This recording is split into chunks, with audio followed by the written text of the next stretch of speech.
Welcome to Leadership Bites with myself, your host, Guy Bloom. This is a leadership podcast where I have conversations with colleagues, I chat with guests, and sometimes there'll be just me talking. You can connect with me at livingbrave.com, and when you enjoy the episode, subscribe and please tell everyone. Without that, nothing exists.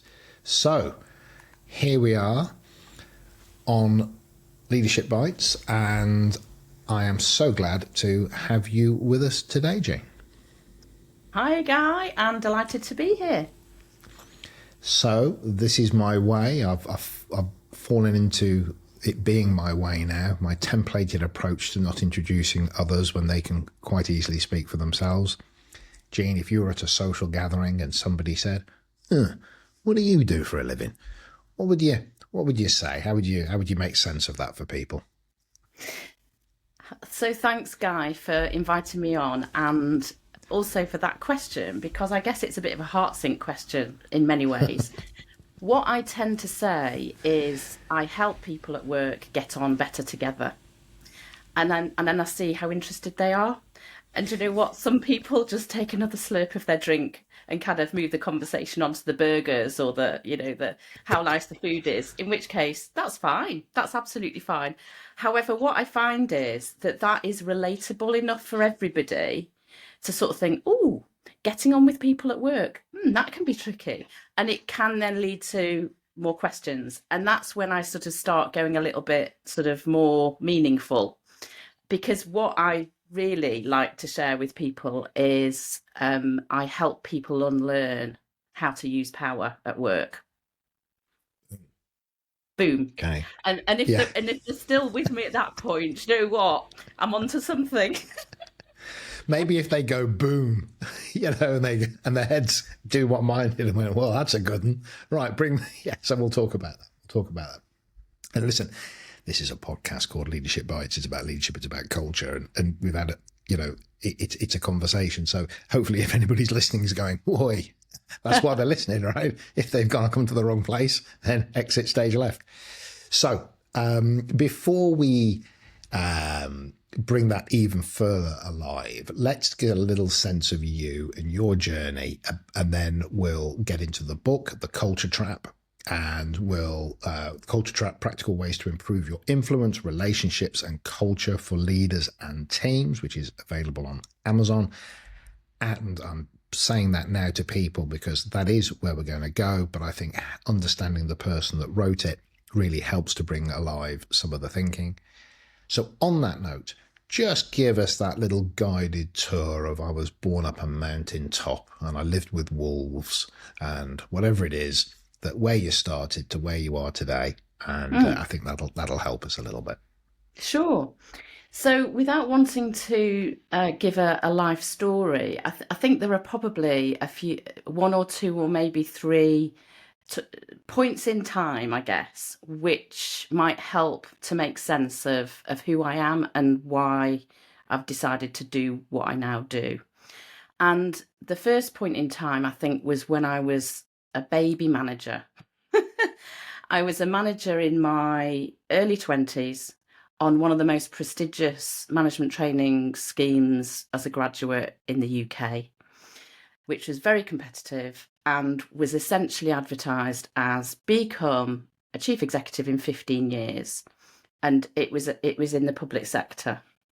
And I started on that program. It was a 2-year experience.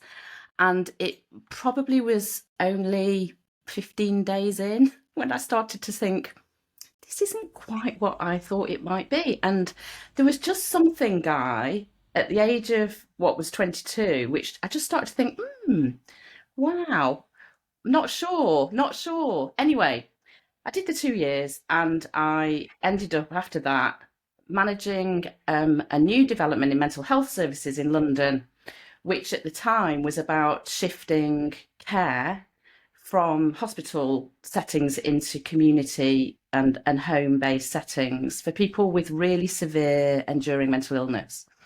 And the thing that happened at that point that I didn't realise at the time, but it was going to be a signature kind of hallmark of the rest of my working life, was I did something unthinkable, and I challenged and questioned something my director asked me to do. Oh my gosh. Can you imagine? And she didn't like it. And without going into the stressful details of it, she basically told me to find another job. Now, whether you call that being sacked or not, I'm not sure. I didn't get taken through any disciplinary process, but it was made very clear that I was not welcome. The good If old days. if I thought that it was my place to question, and actually the question I was asking was about quality of care, it was about priorities, it was about why I was being asked to enforce a diktat to take people away from clinical work at the last minute, when actually I didn't believe that that was in the best interests of our patients that we were caring for, and who were extremely vulnerable and in some cases quite dangerous to the public. And it was a moment in time where, looking back, I've learned a huge amount from that. But at the time, of course, because this is kind of maybe what we learn to do in organizational life, and we get conditioned so early on, is, oh, well, I'm obviously the problem here. I obviously don't fit. I'm the one that's not doing this right. I'm somehow not. And for me, it was, I am not playing the game. That was the overriding sense. And I just felt like a total management misfit. And I had this training that was supposed to be leading edge management development, and I was finding I was in a context where I was unable to enact what I thought to be effective management leadership according to my values, because it wasn't the way we did things. Is this making any sense? Is it resonating at Well, all? it does, and I'd like to pause because there's a few things there to unpack, and a couple of them really resonate with me on a personal Okay. level. So I'm having a bit of a kumbaya moment with you in my head, which is great. So I love that, and I think, first of all, that's that. We don't always have the words for the things that we do at the time, but actually, if you talk about speaking truth to power, it's an interesting thing where there's bringing challenge to power, but then there's just curiosity or help me make sense of. But actually, if you hold space and you offer an opinion, and it's based in, and we're talking about the NHS, correct? At this We are. point, which is, Yeah. which is In the 1990s, so it is a long time ago. and I Although, to couldn't, be honest, well, unfortunately, people are still having this experience in far too many places. But anyway, yeah, listening yeah, to what you're saying. Yeah, and listen, these are large organisations that have a distribution curve of phenomenal leaders and managers all the way through to, probably shouldn't be in the role. And that's not even an NHS truth. That's just an inherent truth. But also then you've got the social conditioning, you've got the hierarchy that's baked into the system, you've got, go back to the 90s just as it was. So there's a lot going on there. I am intrigued by when you spoke just about being on that first 2-year course, when you said some of this just didn't resonate, it didn't sit well. And I wouldn't mind just unpacking that a little bit, just to go, what was because I was on an executive coaching program some years ago, I don't know what it was, and it was at a very prestigious, inverted commas, institution, and it didn't feel right. And I turned around to the group and said, can I ask, because I'm leaving, can I ask, why do you feel the same as me? And they all went, yeah, it's terrible. And I went, why are you staying? And they went, oh, because I'm going to get a certificate from this place, and that's worth its weight in gold. And I just, God damn it. So I'm just really interested in that part of your brain that went, even at those early doors where you went, this doesn't feel right. So I'd love to just get a sense of that. Mm. What And I was it? think I would emphasize that for me it was a personal experience. I didn't mean that this doesn't feel right in terms of, well, everybody else has got it wrong and I'm right.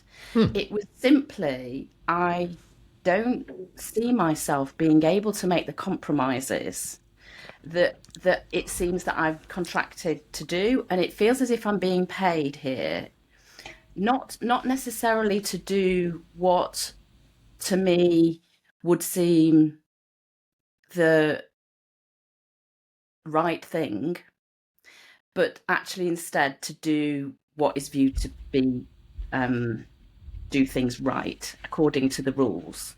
And for me, very early on, there just seemed to be this difference between what felt right at a values level, at a sense level, at a common human kind of, well, this just seems a good way of doing some joint work, compared with, well, no, this is the way it has to be done for all sorts of reasons that often remained opaque or invisible to me.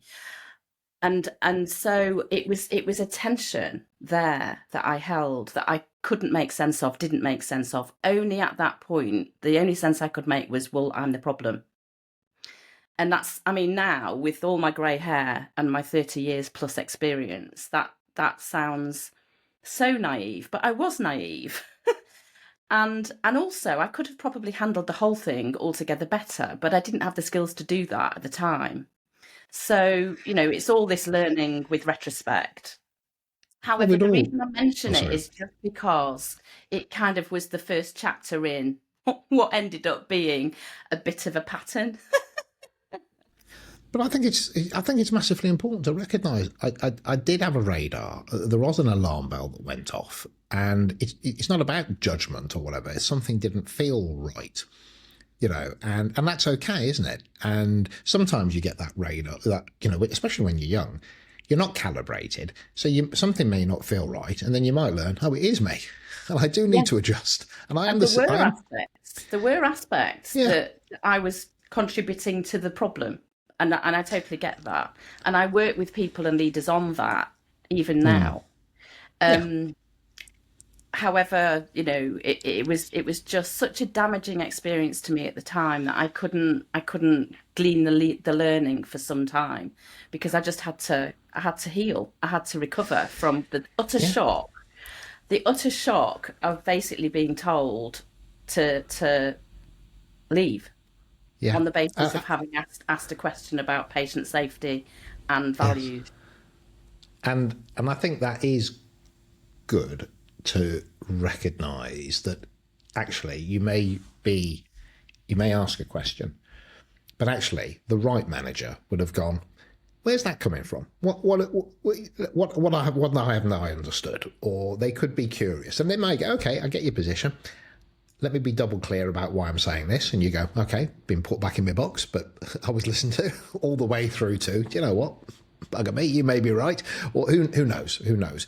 But of course, there is a way, isn't there, of dealing with and engaging with people, even when you're saying no or whatever it is. So, but I think it's fascinating that you have the instinct. I think it's fascinating. I think a lot of people have the instinct. I think some people have the instinct and they haven't calibrated it, and they just think they're right constantly because they feel a certain way.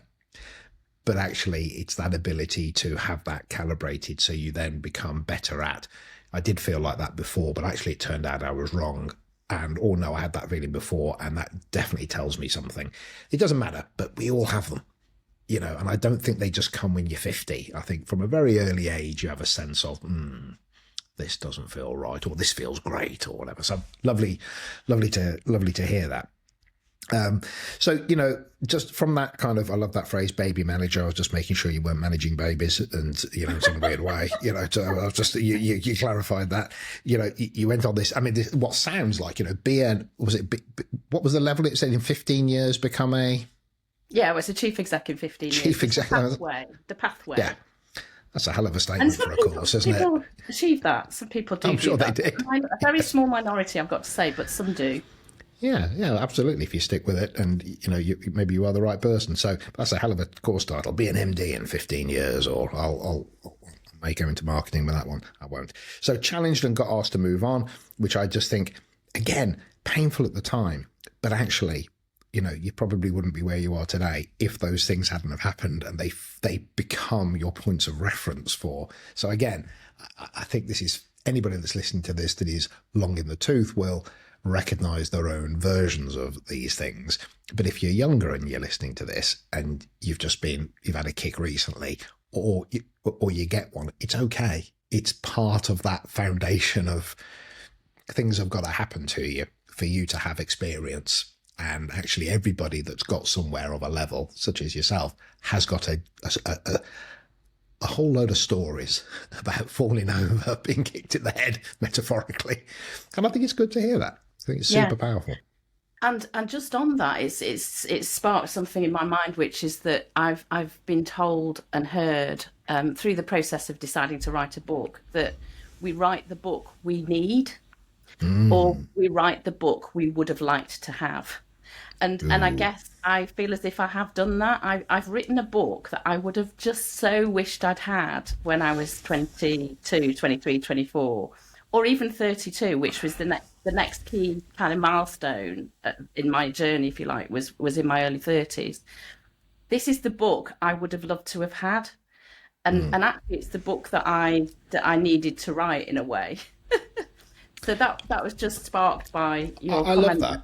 And we'll get onto this next milestone. But do you know what? I think you can write a book because maybe, somebody says, it'll be valuable to others. Fine. But yeah, when I wrote my book, I felt lighter afterwards. I had a lot of thoughts, and they were like, the editor actually said, it's like a bowl of spaghetti, Guy. When she read it, because I just got them out because I'm not a writer per se. Yeah. And then somebody helped me, put it. But actually, yeah, it was all in there. So I think I love that. It helped me get clarity, create a linear. It doesn't matter. Maybe it's cathartic. Maybe it helps you think straight. Maybe it's the thing that, God, if I'd have had this 20 years ago, where would I be? It doesn't matter. But I think that's a beautiful way of thinking about, write it. Write it not because you think it's going to help you in your career. Write it to help you, because then you'll help others, right? That's beautiful. So I love that. So tell me about this next milestone. Tell me about. So we've done the baby manager. We've been on this fantastic. Well, of course, but it sounded fantastic. However, then we move into that role where, excuse me, can I just ask? No, you can't. Get lost. Right? Yeah. And then you move forward. What happens next? Okay, so. In summary, I did leave because there was no going forward from there. Even though she did eventually change her mind and ask me to stay, I'd already left emotionally and in terms of trust and everything. And so I spent some years then in other in other roles. I moved more into development and education and training, and what was then was a very early organisation development, although that in the late 90s was not really a very well-known term. And I also then ended up working for a university in a role where I had no job. I had to generate the work. I had to generate consultancy. I had to bring income in to a self-funding academic unit. And that's really where I started to have a chance to explore, what is this thing called leadership, and what on earth has it got to do with getting anything achieved? And I started dipping my toe in to researching and also consulting in national and international contexts, and really, really getting under the skin of the way leaders and managers were trying to do their work and why they were doing it in the way they were doing it. But the milestone came, I think, when I realised, when I had two very small children and a third one as a twinkle in my eye, that I wanted to be more in, I suppose, control of my own destiny. And I chose to leave employment altogether. I chose to take my last salary at the age of 32 and basically set myself up independently. And that was in 2004 to 5, and so 20 years ago now. So that was a really early choice. And at that time, it was not normal at all to be doing that. I know it's a lot more normal now, but at that time, people raised a lot of eyebrows and asked a lot of questions, and were actually quite worried on my behalf that I was being completely rash and overly audacious and so on. So I got my last paycheck over 20 years ago, and since then. And just to jump in there, is that particularly because you're coming from the stability and the inverted commas gravitas that comes with being in the academic institution. And I guess that magnified it. It wasn't like you were leaving Tesco's and setting up. You had. Maybe, I don't. What do you think? maybe. Or do you think it's because, again, no, just in the market, people just don't inherently do that as I think it was a bit of both. I mean, I think it was, well, Jean, you've stepped off to this career, you've stepped away from this career path to be a chief exec. Now you've stepped away from a career path to potentially be a professor. Both of which you could argue I could have done, but I didn't want to do either of them. I didn't want the compromises, and I didn't feel that I was going to be able to give what I wanted to give within the constraints of those hierarchical, very dominating and rule-based ways of becoming somebody that anyone would listen to. And so I just had a sense that certainly at that point, I didn't know I was never going to go back into a real job ever again. I just knew at that point that my way of offering something to the world was not by writing yet more research proposals, getting more peer-reviewed publications, getting another contract with for prestigious executive development that I was now providing rather than receiving. It wasn't going to be that way. But so you were a doctor at this point. Pardon? You are a doctor at this point. You are Dr. Jeanne. No, I hadn't. No, not at all. Right. Okay. Right. No, I was just me. Well, I mean, I still am just me. Bingo. No, I didn't do my PhD until quite a few years later, and that was a complete accident, Guy. It's the most accidental PhD anybody's ever done, but that's another story that no, we'll get to that. Sorry. Never had any intention of doing that. Brilliant. So yeah, I left organisational life, and I then worked for 15 years freelance, and then set up my own company, and earned a good living, and had all school holidays off, and so-called living the dream. Doesn't it sound like? No, because I'm self-employed, and I know and I know how hard it is. So I'm sure you were technically, but as an observer, people probably go, "Oh, it's easy. You can work whenever you like," and you go, "Yeah, right." But anyway, back to you. I suppose the benefit of that period of my life was that it helped me understand the power of not having organisational entanglements. Beautiful. So when I was working with client organisations, I was genuinely coming from a place of no vested interests. I didn't have an organisational agenda, and what I found was that I was able to offer perspectives that nobody else dared offer. I was able to ask those questions from a place of, well, you can judge me, and actually I'm not part of this going forward. You can even stop the contract with me if I get so challenging that you can't cope with it. If I'm ruffling feathers too much, if my volume on speaking truth to power is too loud, you know what? I'm dispensable. So there was a real risk, but there was also a freedom and a power that came with that. Does that make sense? I don't mean to sort of big it up, but No. what I just started to realise was the genuine people would actually approach me to do the work because I brought that utter independence. Yeah, this is massive, and I recognise this, that when I was in consultancy for 10 years, having done roles in corporate roles, head of leaderships, etc., I had to learn to give myself permission when I moved into the consultancy space to speak my truth.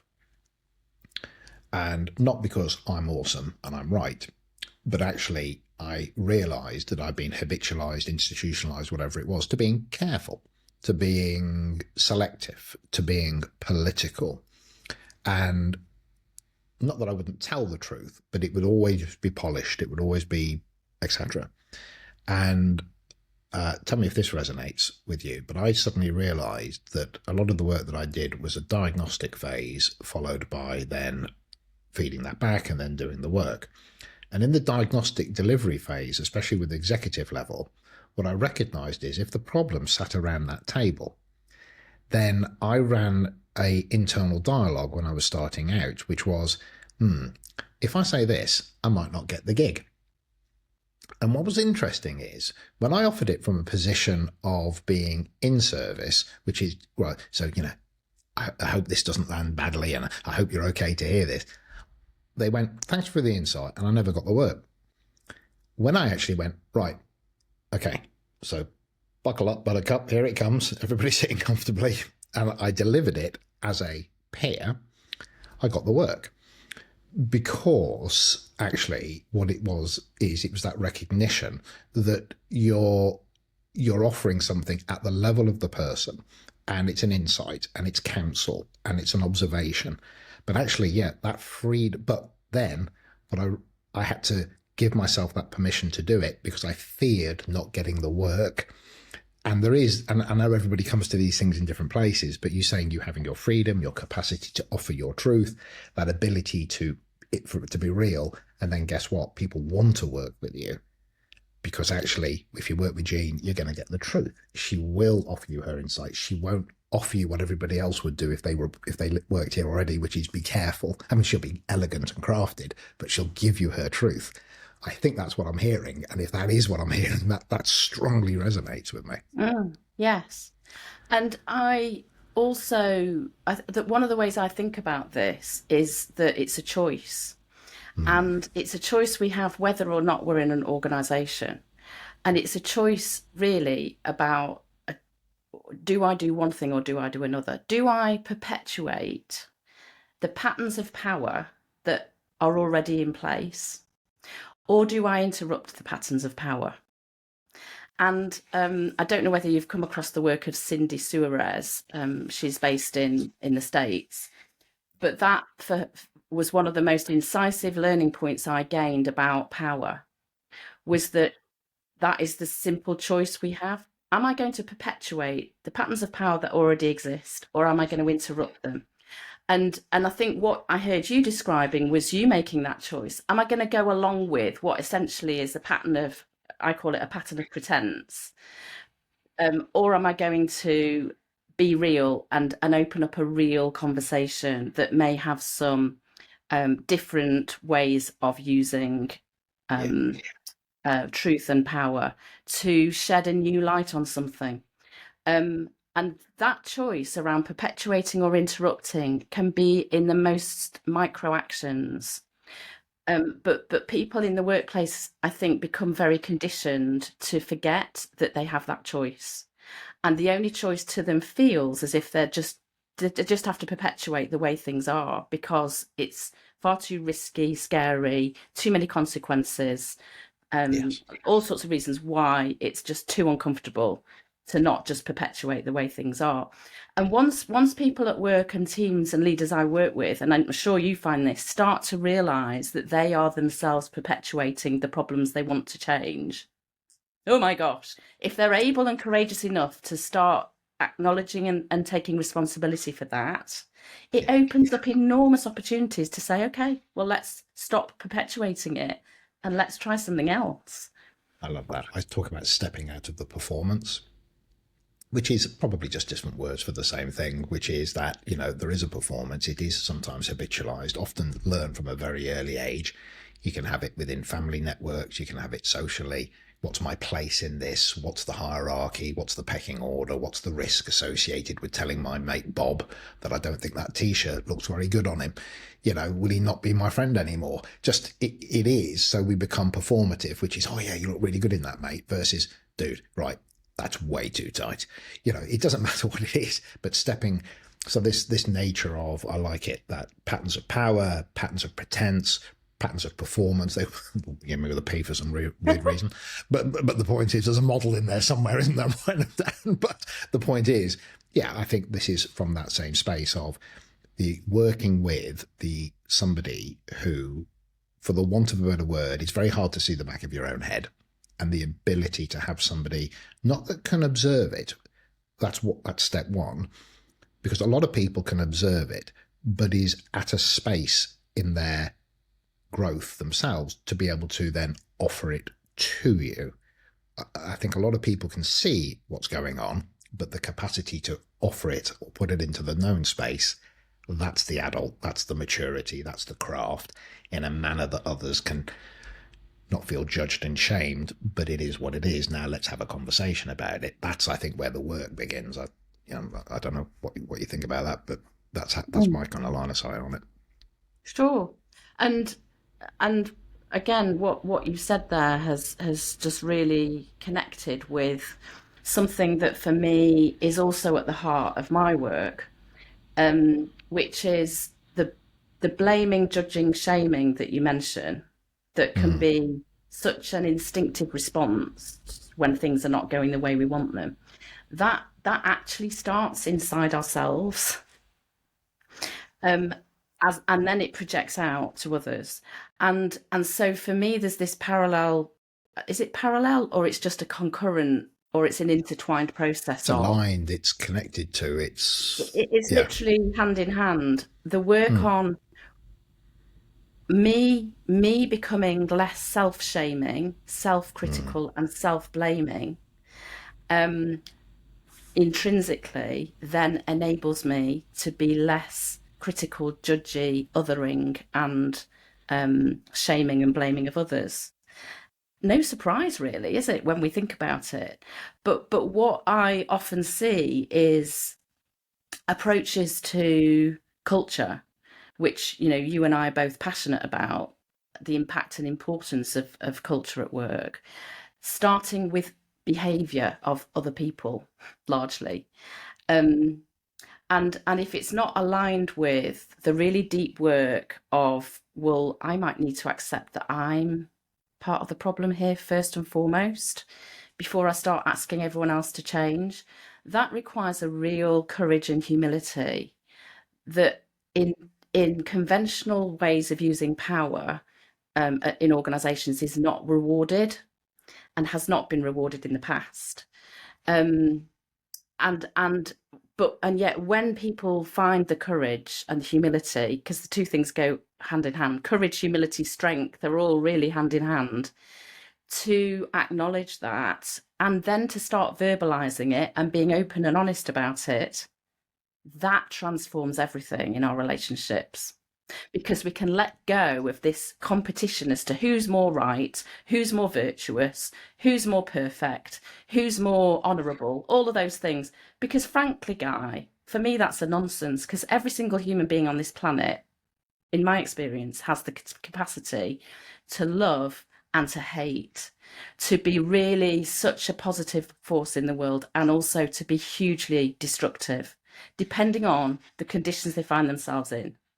And that's sort of at the heart of some of my work, really. But it feels as if we've gone quite deep here, and I don't know whether that's where you wanted to go. I think it's lovely. I think this is a great conversation. So, with your permission, we'll keep going, and I'll offer you an observation, which is, so I've done martial arts all of my life, basically, and I can bore you rigid with that another day. The thing about the martial arts is that you learn very, very quickly, if you're not prepared to lose, if you're not prepared to learn, if you're not prepared to let your ego go, you'll never progress, because nobody's going to want to train with you. Anybody that's better than you, if you try and beat, if you can't be beaten, then I can't learn. Because if you're always going to dominate me, then if I'm junior to you, I don't want to train with you because I'm not learning anything. If I'm your peer and you're always combative with me, I don't want to train with you because I'm not learning anything. And if I'm senior to you, I can't teach you. And so you very, very quickly notice, the odd person gets through with a big ego, but 95% of senior martial artists are, they can tie you up in a knot and throw you in the boot of the car, but they're incredibly nice, incredibly humble, because they've just spent the last 10 years being handed their ass, basically. And to get there, they've had to park ego and learn that true strength is true vulnerability. You can't embarrass me or hurt me. You can only teach me. Now, it doesn't mean I'm going to take it on board, because you're 6'2", and what works for you and I'm only 5'10" doesn't work for me. But it is your truth. So let me understand it. Why? Because one day I might be teaching somebody that's 6'2" as well. So it may not work for me, but it does work for them. So I'll put that in my memory bank because it might help that person. So I really resonate with what you're saying. And I think I was quite blessed. And I do notice it in certain areas where people have been in places and spaces where you will not move forward unless you're willing to be like that. But sports is a particular truth for that. So I just offer that parallel of really recognizing that that's true across an entire kind of sort of genre of being, let's just say the martial arts. If you're a golfer or a tennis player, who wants to play you if you don't want to be beaten, if you won't, etc. So that resonates. I think that's a truth, but you have to get past ego. You have to get past position. I'm older than you. And one last thing, what's really fascinating is when you walk into a martial arts club, there's two types of instructors. And you'll make this parallel straight away, just like with senior managers. In some martial arts clubs, you walk in and they've got a load of senior practitioners who are better than they are. And then you go into other martial arts clubs where you walk in and they are the best one in there. And that tells me all I need to know. Does that make sense? Fascinating. Yeah, it's a world I've never had any opportunity to have an insight into, but I find it really interesting hearing those stories and insights and parallels. Thank you. Yeah, I just observe it because these things are true. They're usually true in other places, not just in this one linear business world context. Actually, it's not just true there. If you think about it, and you can spot them, and you can walk into an organization and go, well, if you're the top jolly and you're always right and nobody else is better than you, that tells me everything I need to know, versus actually most of my senior team are better than me at most of this, but I'm still in charge, right? And that's a different kind of human. I hear you. I really resonate with you on that. Yeah. So, fascinating. So listen, let's move into just because otherwise this is going to be an all-nighter, and we both got that's not going to work for anybody.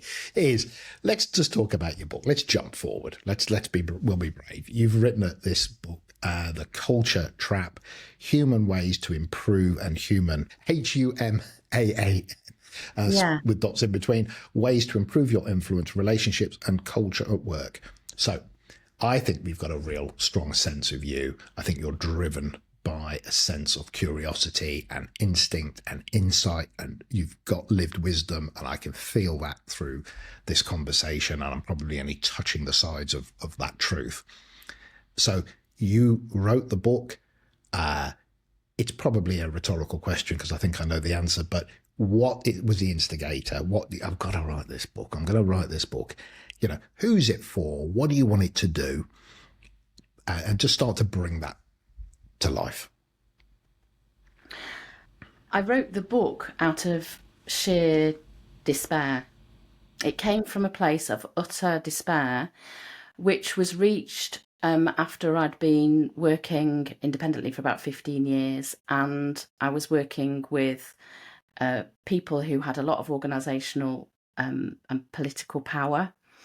And I also, in my home life, found myself supporting in my family someone I love very much who got to the point of almost ending their life because of how the culture at work, and they were a leader with power themselves, almost destroyed them as a result of whistleblowing.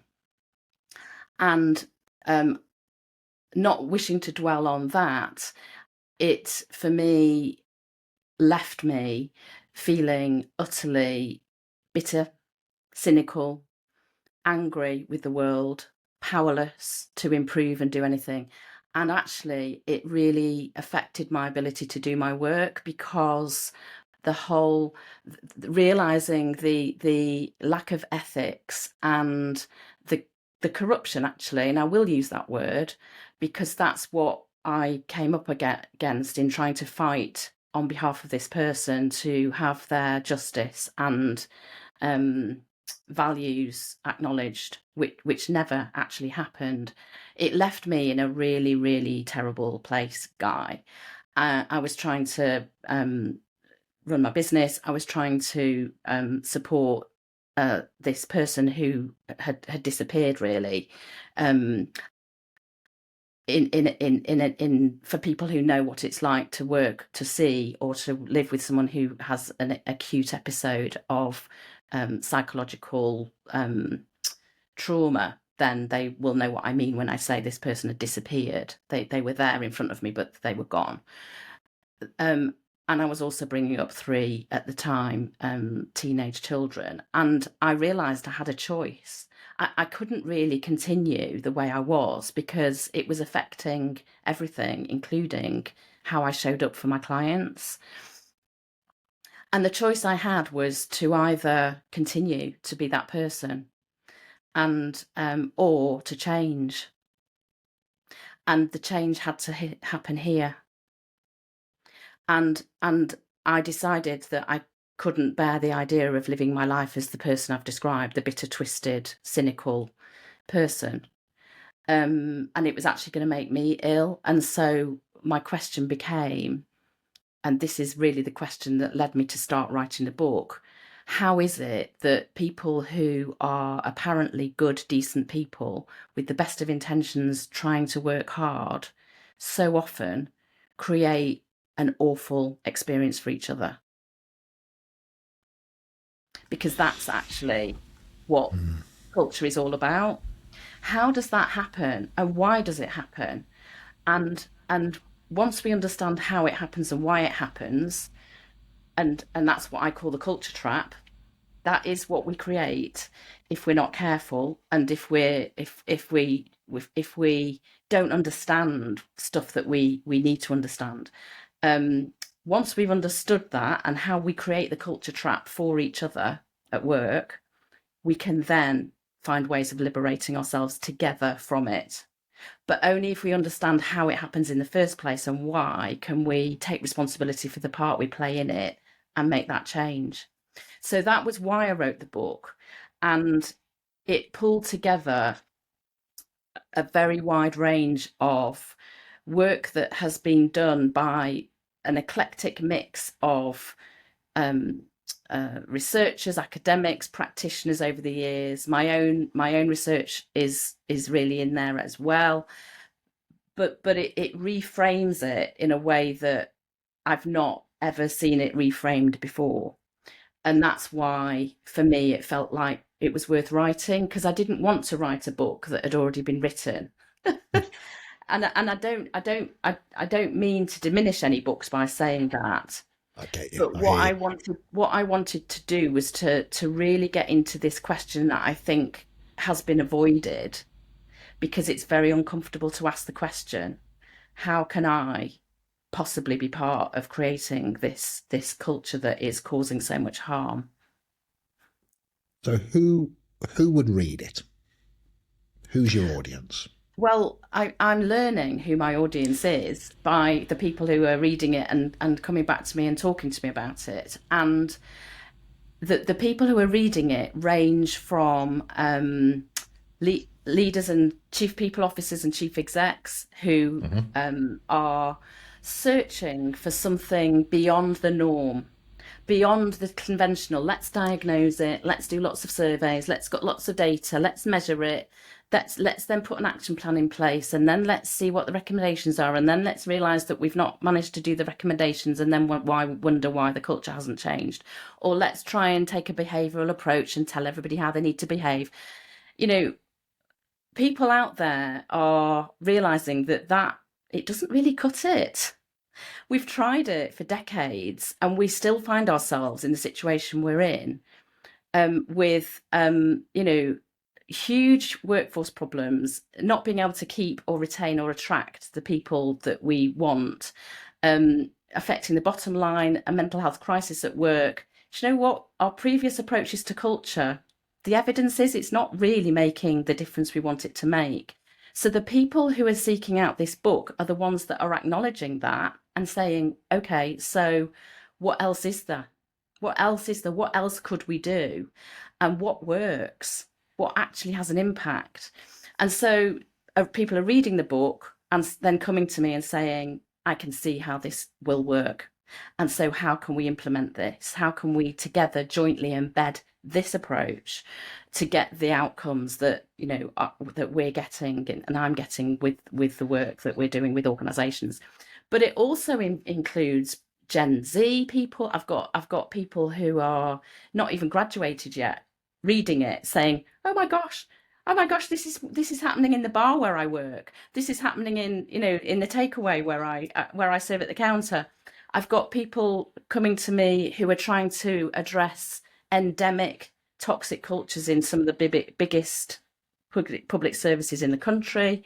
I've got managing directors of manufacturing and tech companies coming to me saying, we're losing people, we can't keep people because we're just struggling to get on, and everybody's under pressure, and the pressure's just eroding the collaboration we need. And so the people who are reading it are people who are either struggling because they've got a real problem and they need a new solution, although solution isn't really the right word because it sounds too simple and transactional, and need a new approach, or they're people who can see that they have to invest in this work as a future-proofing way of ensuring that they stay ahead of the curve in what is a hugely competitive market. So it's a whole range of people, and their motivations tend to fall into one or the other of those categories. So what is I mean, we're not going to do an entire book and an entire way of working with you on the podcast. That would not do you justice at all. If I was sat down with you and I said,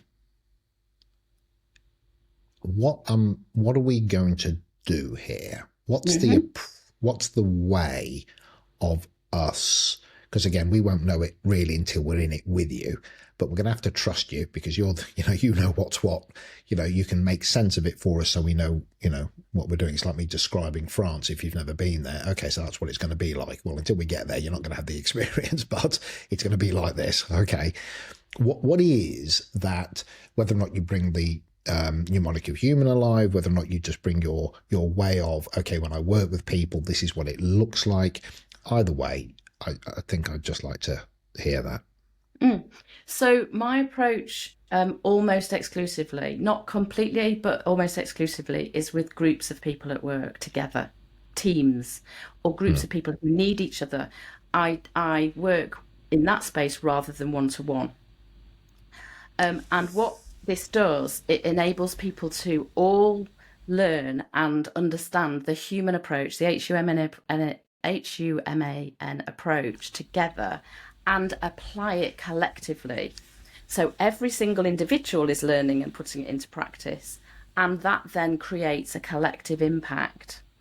And the HUMAN approach is around honesty, which sounds so simple, and yet it really isn't. And there is a real lack of honesty. But it's not just saying what you think or feel, it's humble honesty to acknowledge the part I might be playing. And also honesty about human nature, really getting under the skin of why do humans behave in ways that are so often damaging and harmful to themselves and each other at work. U is uncomfortable. It takes people into the discomfort of realizing how they perpetuate staying in their comfort zone, and how that limits them, and helps them have those really uncomfortable conversations that might need to be had in ways that don't leave a detritus behind, damage behind, are not embarrassing, shaming, and also that allow us to name the really important issues that generally we'd rather ignore or not pay attention to. So this is not for the faint-hearted, and yet it really transforms trust and vulnerability and collaboration and the ability to do the really difficult work. M is because all of this is very messy, And it's around nurturing human group dynamics that are healthy, understanding why teams and groups fall into such harmful patterns of behavior together, particularly under pressure.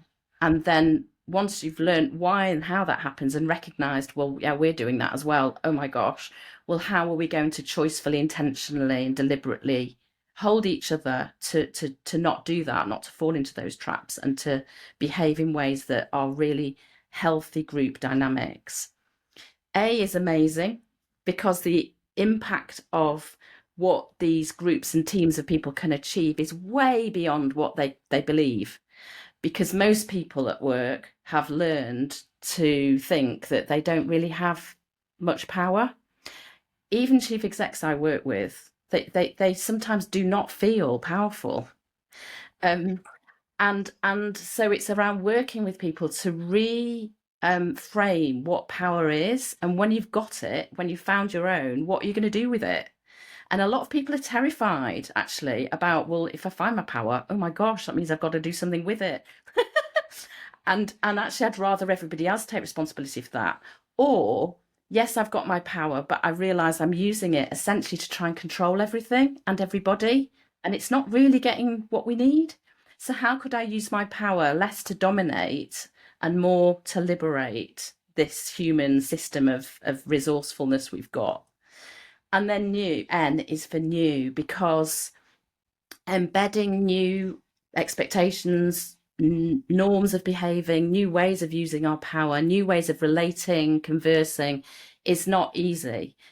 And yet it's so much easier together, jointly. And it also involved holding boundaries in new ways, because what I see a lot is people at work who have lost a sense of where it is appropriate and healthy to hold boundaries, to say no, to say enough, and to keep themselves well.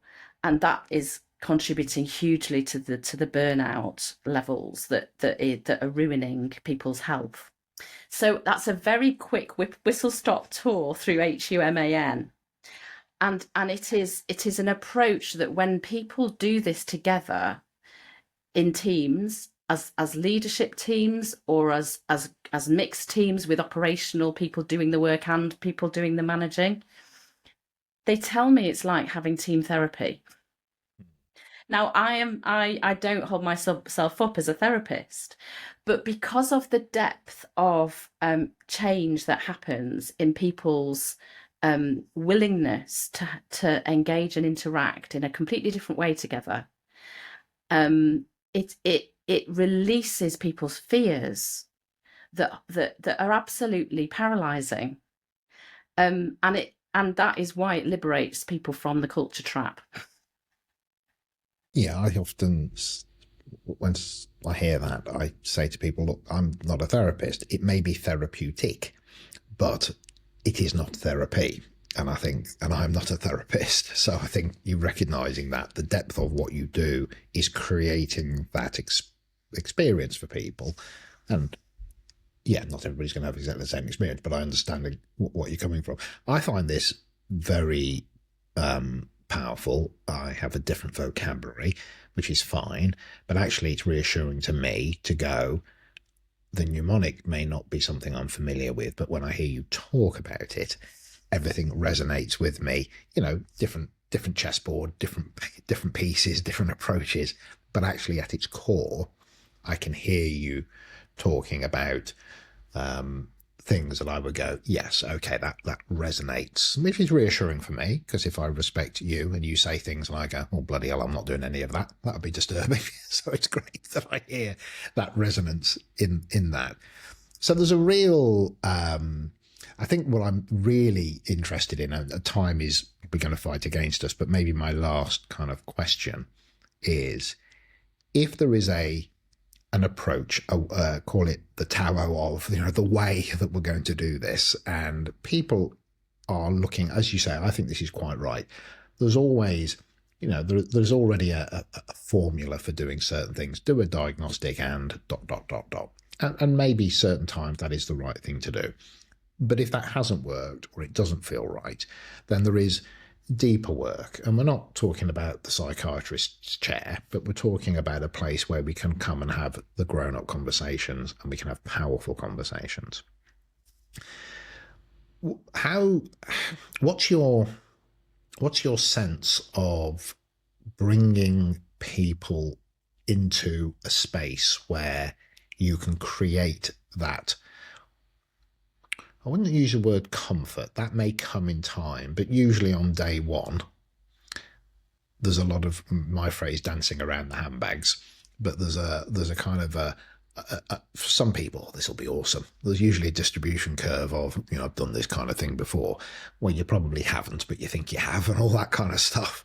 How do you bring people to a level where they can walk into the room as much as possible with an intention that will allow you to then move them forward? Is there a kind of I'd just be interested in that, because I think anybody listening to this might go, yeah, but you haven't met my lot, and I think that could be a reason that would make people think, probably great, but I don't think my lot would react to that or want to do that. And I think that could, if people understood how your approach there, I think that could put a lot of people at ease.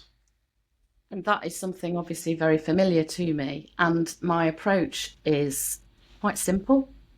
It's that everything is invitational. There is no obligation and no expectation from me as to whether anybody turns up, comes along to the group team coaching, because everybody has a choice. Now, that is radical in development space, because it means that people make their choice and then live with consequences of that choice. And it also means that the people who are who do choose to engage are the ones where the energy will come from. So a very quick example of this is a tech company I worked with last year. And it was a classic of a managing director and two owners who commissioned this, but they didn't think they needed it. It was everybody else needed it. And of course, that would not stand up to the conventional approach, which is, oh, we need top leader buy-in, culture change comes from the top. Well, do you know what? We've been telling ourselves that forever, and that's what's got us where we are. And so part of this book is, no, actually, there's lots of evidence here that culture change can happen, whether we've got those at the top involved or not. It happens because as soon as some people start interacting and behaving differently and interrupting the patterns of the way they're expected to behave, do you know what? It has a knock-on effect. There's a groundswell. In this company I'm talking about, it was three or four people out of a company of 20 who actually were almost the sort of the least likely people in any organizational chart or hierarchical kind of mapping or talent spotting process. They really probably wouldn't have been the people that you would expect, but they, in 6 months of working on this with me, became the most influential people in that company. And their managing director wasn't involved, their owners weren't involved, and yet they were able, together jointly, through taking this approach, to send ripple effects through the whole of that organization. And so I think that's one very tiny example of how powerful this is. So my approach is invitational. And my approach is also based on mini experiments. We're not going for big, massive programs of work.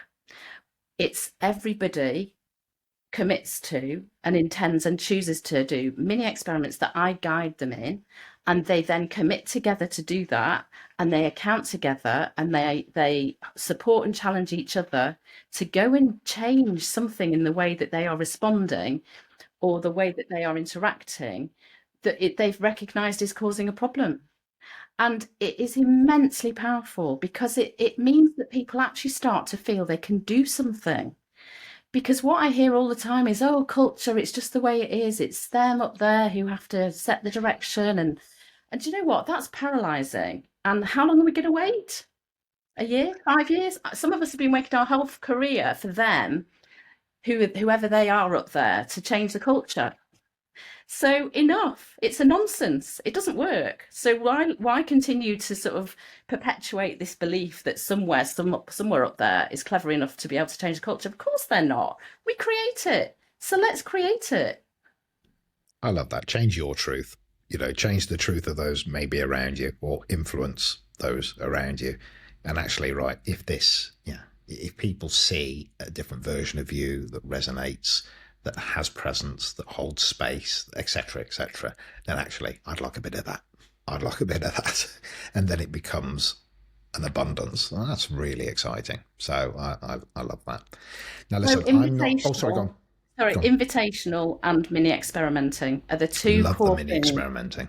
A real antidote to the usual approaches to culture, which is trying to get a grip of the whole thing and be in control of everything, which is counterproductive and which is actually perpetuating the problem, because it's all about trying to dominate people and telling people what to do. Who likes to be told what to do and to be controlled? Most people not. You're talking to the right person when you say that. So I'm fascinated by. I'm slightly intrigued by something that I often end up saying. Be careful what you ask for, because if you want training, and inverted commas Bob, and I'm doing anybody called Bob a disservice, but if you just want Bob to come in, slap up some PowerPoint slides and train people, I'm not the fella for you. And I have a sense you'd be saying I'm not the woman for you if that's the case. If you want things, and people go, oh, yeah. I go, well, hold on.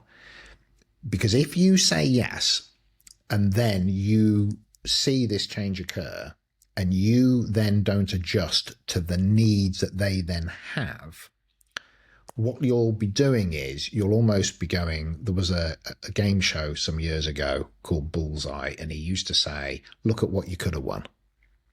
Okay. To the people that lost. Oh. Right. So when they lost, they would turn it around. They'd show the grand prize, and he'd go, "Look at what you could have won." And you go, "Jeepers creepers, mate!"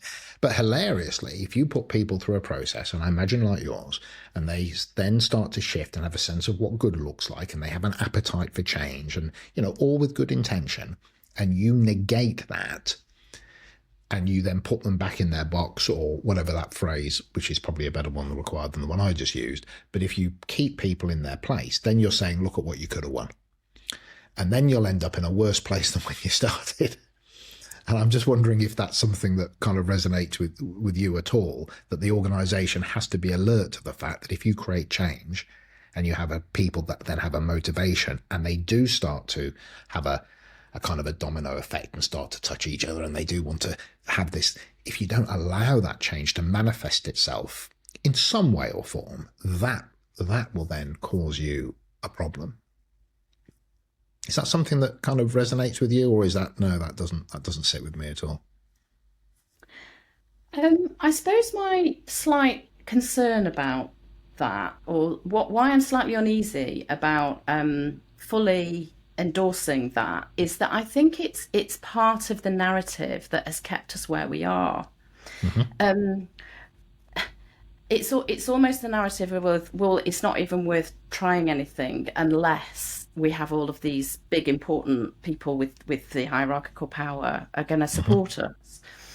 And that's part of the trap. That is part of keeps people where they are. It is a disempowering, dominating way of using power in organisations. And part of what I work with people on is to escape their own beliefs about their agency at work. And and I talk to people about stop being a triangle. Stop being a triangle. Stop fitting into where you believe you fit and what that therefore means about you, your influence, your power, and start working. Hierarchy is part of our reality. These invested and dominant ways of using power are part of our reality, but it doesn't have to be the whole reality. And I think why I'm so passionate about this is because it works. It has such a huge effect. And I see the transformational effects it has on teams when they jointly and collectively realize that there is another way of enacting their power. And it's about giving up the belief that being powerful is being in control of everything and everybody.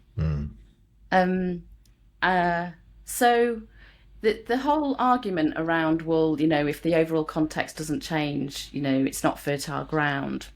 I'm not persuaded. Let's put it that way. I've been brainwashed around that for years and years and years, and I'm still quite sceptical about it. So let the work happen. Yeah. Let the work happen. Let's do that work. Let people find their power and influence. Let people escape the cultural norms that we're conditioned into, and let's support people to then use all of that new energy, because it does release huge energy, this, to connect differently as human beings. So actually make place for the work, allow people then to live with it. Don't forestall it or negate it by a presumption or a kind of expected kind of response. And actually, if I'm right, and I think I am, because the research and my experience would show that once people go through this experience, they will adapt, they will add value, they will, whatever they'll do, but they'll be better for it. And then the organization will be ultimately better for it. However, how that might manifest, don't know yet, because we haven't done the work. But in reality, if we don't do the work, how is that going to help you? So I think maybe that's Yeah. I think that's super powerful. It's a don't stop it before it starts. Don't presume. Let it do its work. Give it as much space as you can to happen, and that, it feels then, is very generative. And I think one last thing I would just add that we haven't necessarily touched on, but I was reminded of when you were talking about the slides on the PowerPoint. I often work with people and say, look, don't look at the wall. Don't look at the screen. We're not going to get any answers or any change looking at the wall. Let's look at each other. Bingo. Look at each other as human beings and move less from what we're going on up here. Yes, what we think and know is important, but actually the change comes from what we feel. It comes from how we feel. It comes from our emotion, because our emotion is the energy that leads to behaviour change. Our emotion affects what we think, and what we think and what we feel then affects the way we interact. And so as much of my work with people is helping them connect in terms of their feelings, emotions, and the energy of that, as it is anything about what might be right or wrong at a cognitive level. Right. So, couple of things. If people want to reach out to speak to you, I'll have all the links in the descriptions that we do. You. Of course, that goes without saying. But if just what's the best place? Your website, LinkedIn. What's the best first point of contact for you? I would say betheculturechange.co.uk. That's my website, or just search for my name, because there aren't any other Jeanne Hardacres, especially not with the name, the way it's mine spelt with an extra N and an E.